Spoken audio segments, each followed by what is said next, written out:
Gardening is not easy. It's a lot of work. For those of you who are thinking about having even a little spot like mine, I do go to the farmer's market and I buy a lot of things there.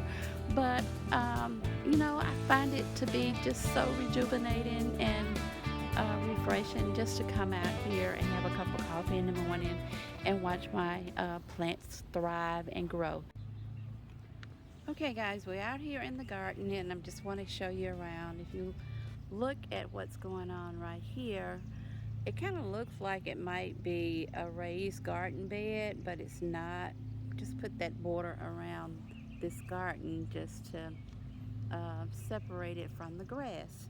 But I'm going to start right down here and show you what we got. These are some fairly new tomatoes that I planted yesterday. I started them by seed, and I started all of my plants mainly by seed and in the house back in the wintertime, and then we started out here. If you look right here, there's like some little onions that are growing here, some chives and scallions that didn't do too hot, but um, they're gonna be okay. They won't be ready for a while. But I want to get over here because I love eggplant, and these eggplant right here are pretty small. They're called Ichiban, and I really do like them. I don't see any on here yet, but there's a lot of blooms on here too.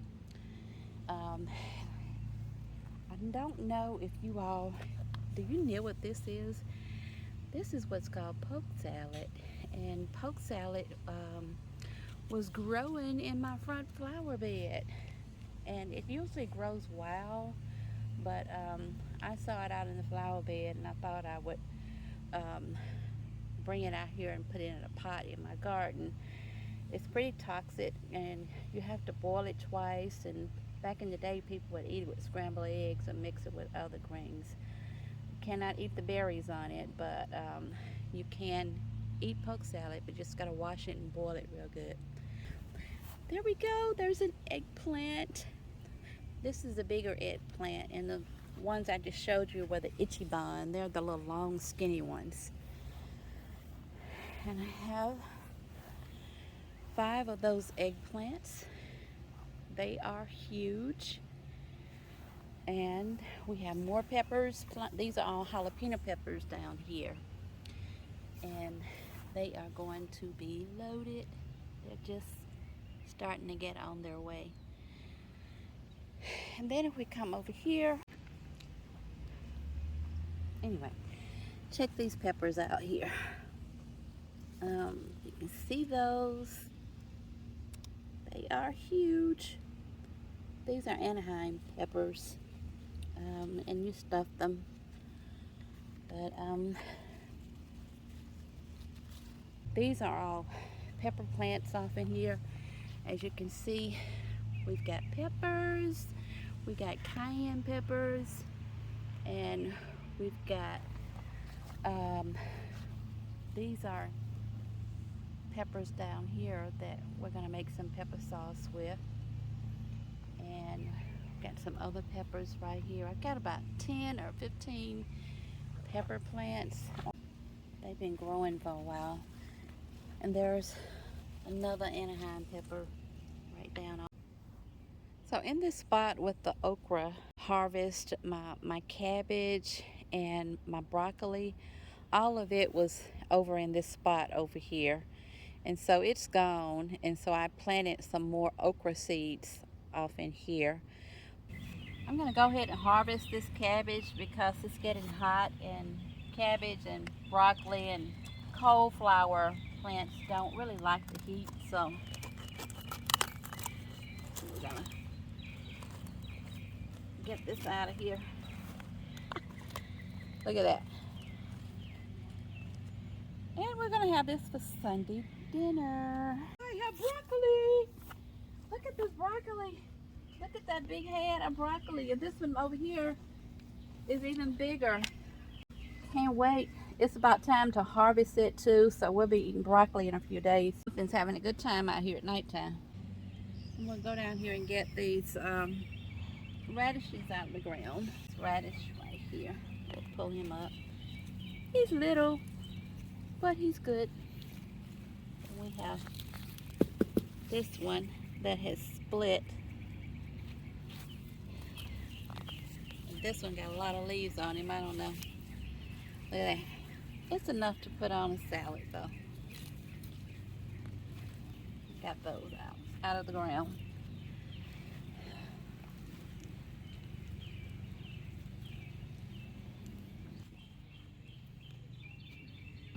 There we go. Our first harvest of the spring and our Sunday dinner. But yeah, I enjoyed that broccoli. I got several bags to put in the freezer, and the cabbage also. And now we're going to have some okra in that spot. And it's coming along pretty good. Okra doesn't really take off until it gets hot, and yeah, it's hot right now in Arkansas.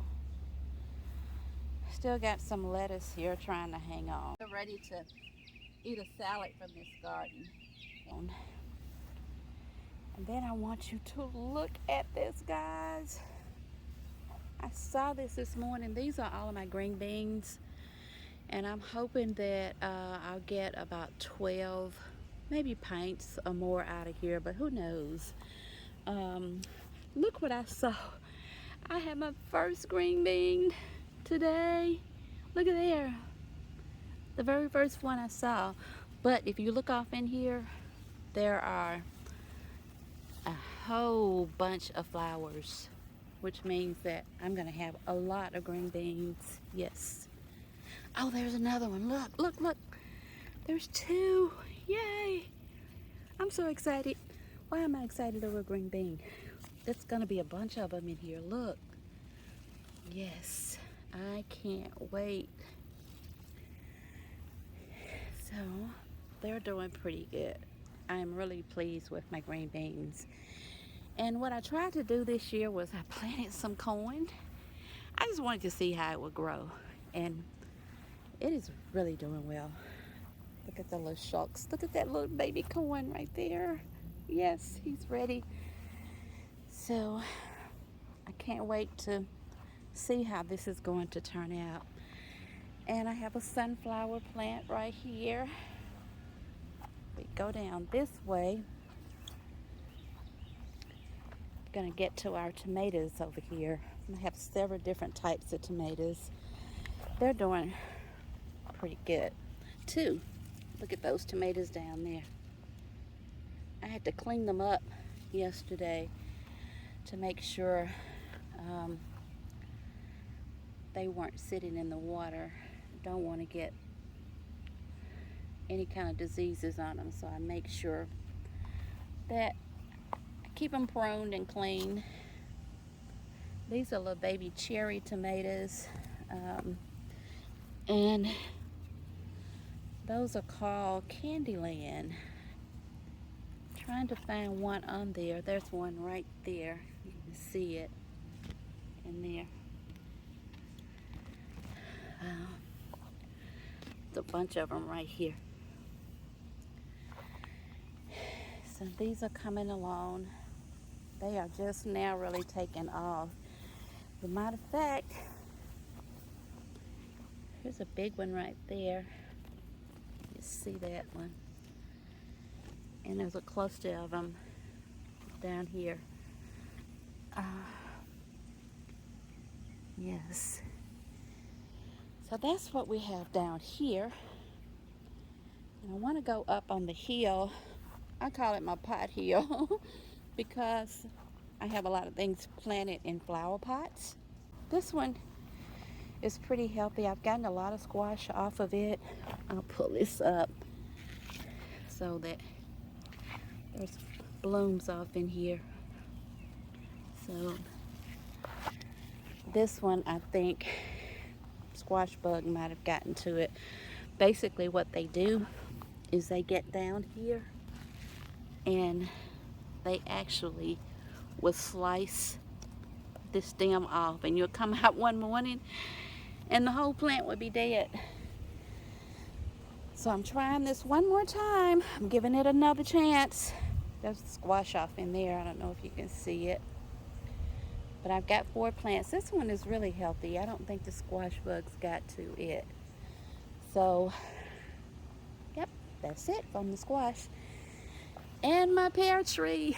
I finally have pears that I think will survive until September, October. Last year, the squirrels got all of them and ate all of them up. This year, my husband put a net, if you can see this net, on the tree to keep the predators, raccoons and squirrels can get into them. So we have quite a few pears on here.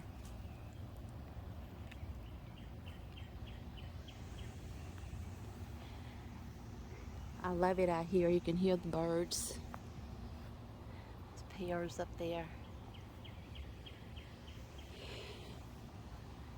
Of course, I'm in the birds' territory, so this tree is probably about maybe 10 years old.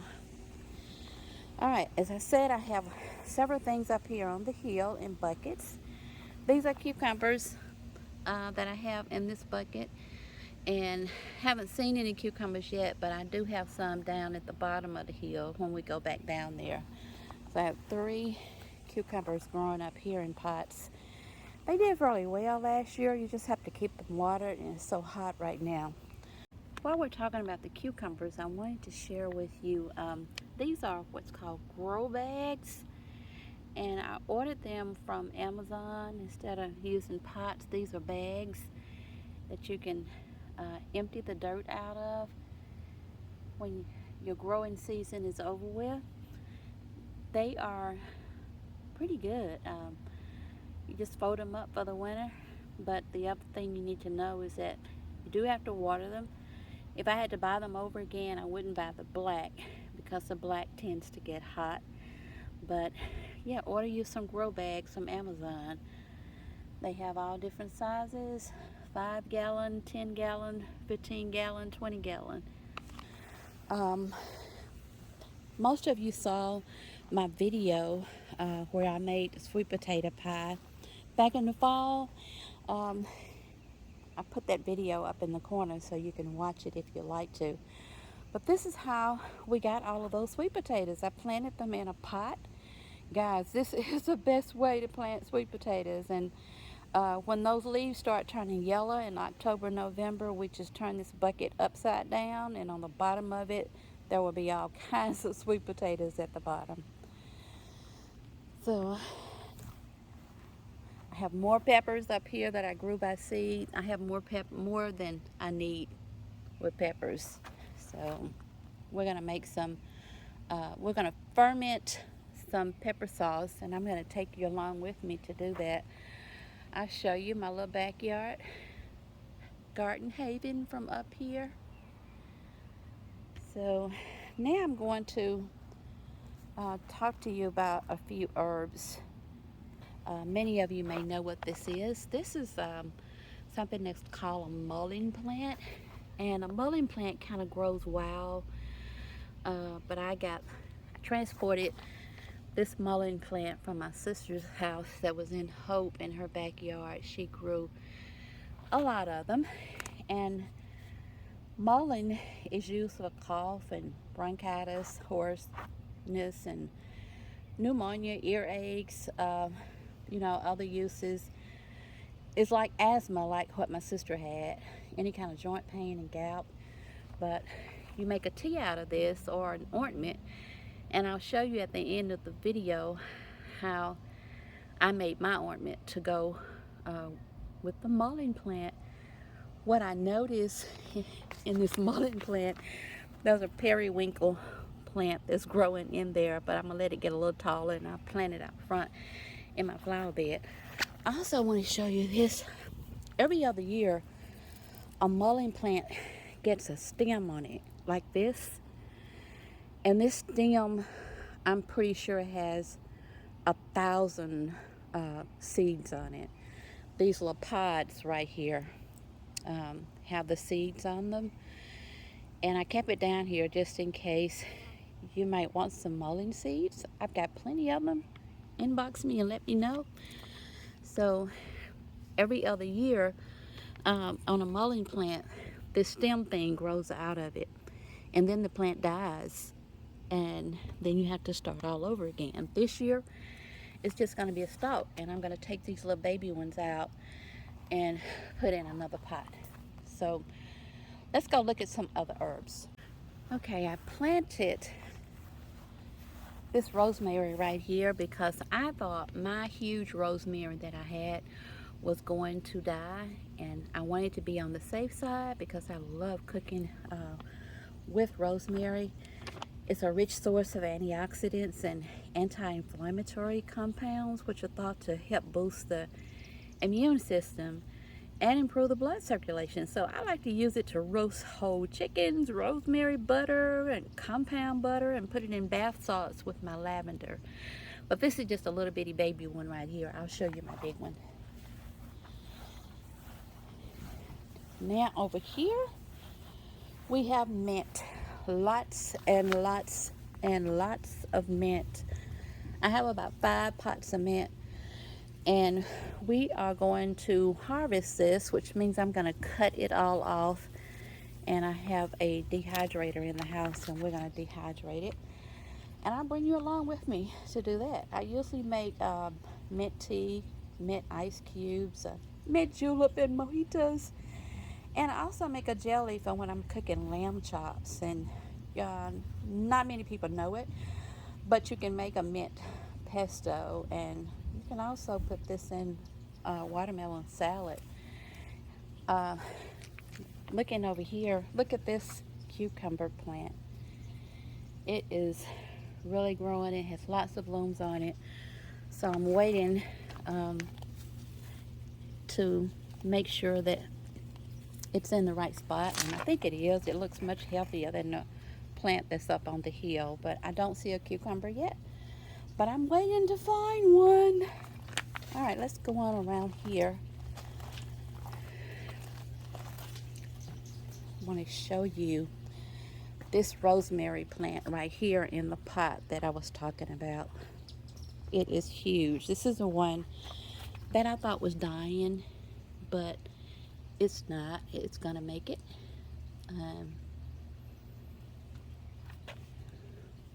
This is my little angel that was broken, and I put it in here.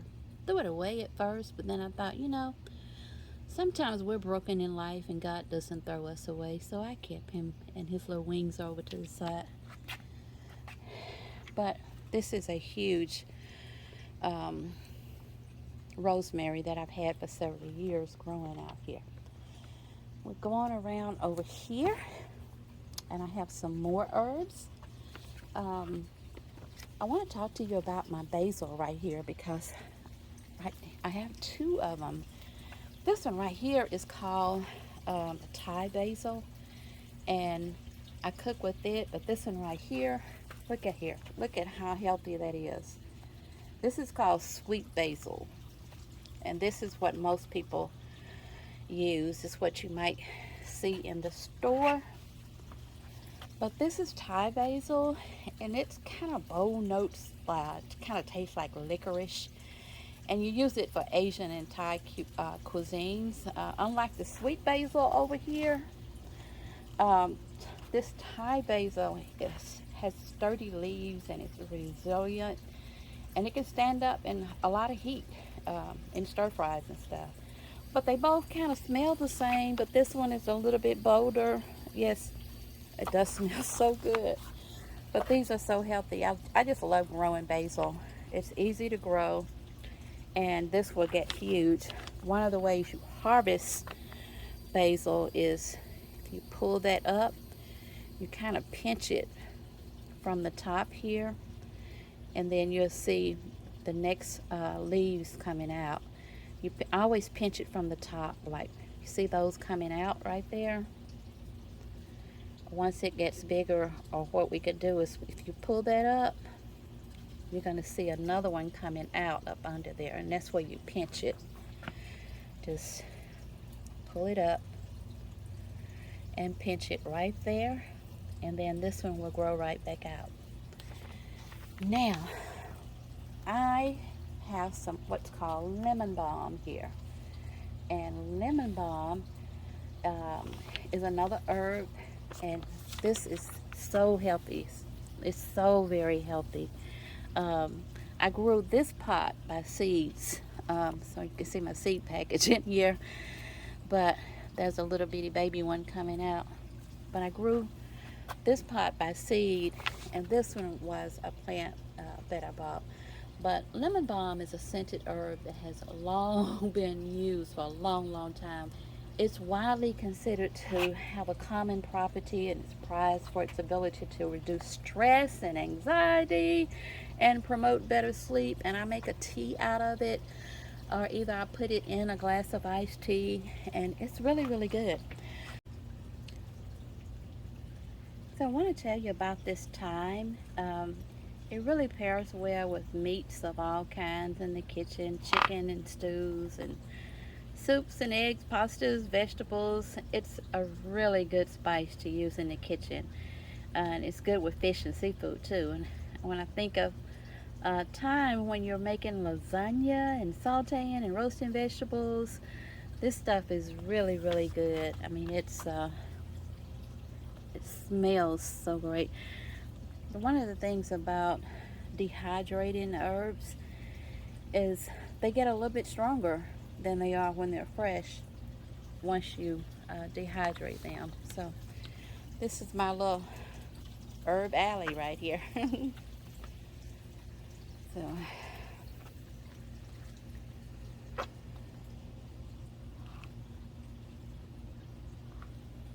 there's some more thyme down here and another pot coming up. And while we're passing by our blueberries, I'll just show them to you. I've been picking them. We had to put a net on top of this too to keep the birds from eating it. I have one right here, and then another one down here. A few blueberries on it, but for the most part, we've been eating a lot of them. And I was really proud of my blueberries this year. Some more plants down there that got to get planted. And we're going to go out here. As you can see, I have some more mint. We're going to harvest this mint right here because the rest of it's getting ready to come out. It will let you know when it's ready to be harvested because the leaves will start turning yellow. And we're going to pick that one and make sure that we dry it in the dehydrator. This one I grew from seeds down here, another mint, and it's coming out. And we got more peppers right here. So moving on over,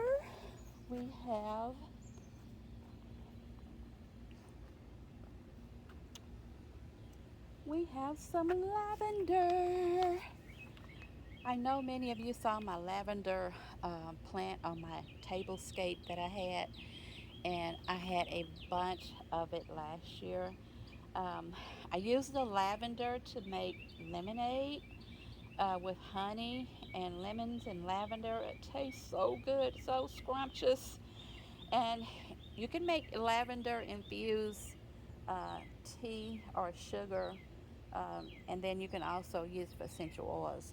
What I do with this lavender is I mix it with my rosemary that I showed to you. What you can do is break a piece of this off and a piece of that rosemary, put it in a hot water bathtub, let it soak for a while, get in it, and boy, it'll do a lot for your aches and pains.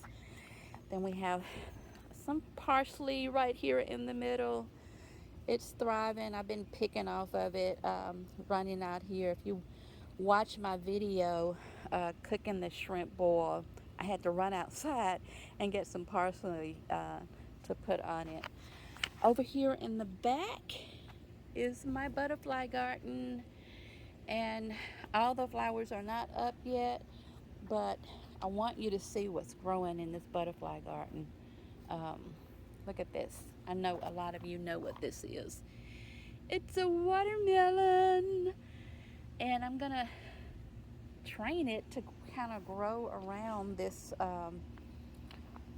the butterfly garden, and it should be really pretty. And I want to take you over here. This is my potting table that my husband Bernard made for me, but I bought a few things out that I wanted to share with you. um, One of the fertilizers that I use is called Happy Frog. I use it on my tomatoes and vegetables, and you can get it at the Farmers Association. But the one thing that has made a significant difference, y'all, you can get this on Amazon. It's called fish fertilizer or fish emulsion, and it is really, really good. It won't burn your plants, and you can use it on your indoor and outdoor plants. But I'm telling you, this stuff is thebomb.com. Do you hear me? Thebomb.com. There's lavender, some that I harvested from last year, and it smells so good. But it's the top part of that lavender plant that you pull off, and you can put this in the bathtub or in some tea or water or whatever it is you want to do, but it's really, really good. Now, I did bring some of my mullein flowers, that stick that I showed you on that mullein plant. These are the flowers that come from it, and this is what you can make tea with also. And when I told you about the mullein ornament, this is the flowers from the mullein plant, and it's in some olive oil, and you can use it to put on if you get bitten by a wasp or a bee. You can use it to put on bites, and you can also use it for your joints. Look at that bee. He wants to join us. But anyway, that's what it is. I wanted to share that with you, and especially want you to see what I do with the lavender. Um, and that's what we have here in Sadie's kitchen garden. Here is another project created by my husband Bernard. As you can see, these are two 55-gallon water barrels that are connected to the gutters coming from the roof of the house, and they are connected to each other, so that when we get a rain, the rain fills the barrels, and I use that water to water my garden and the plants. There's a pump off to the right side of the barrels that helps the water to flow better when I am putting it into containers. I love these water barrels. My plants love them. My garden loves them. And I appreciate Bernard so much for creating this for me. Get you some barrels and catch some rainwater. Your plants will love you, and your garden will love you too. I hope you've enjoyed this tour of my garden. I love it out here. This is where I spend most of my mornings. Gardening is not easy. It's a lot of work for those of you who are thinking about having even a little spot like mine.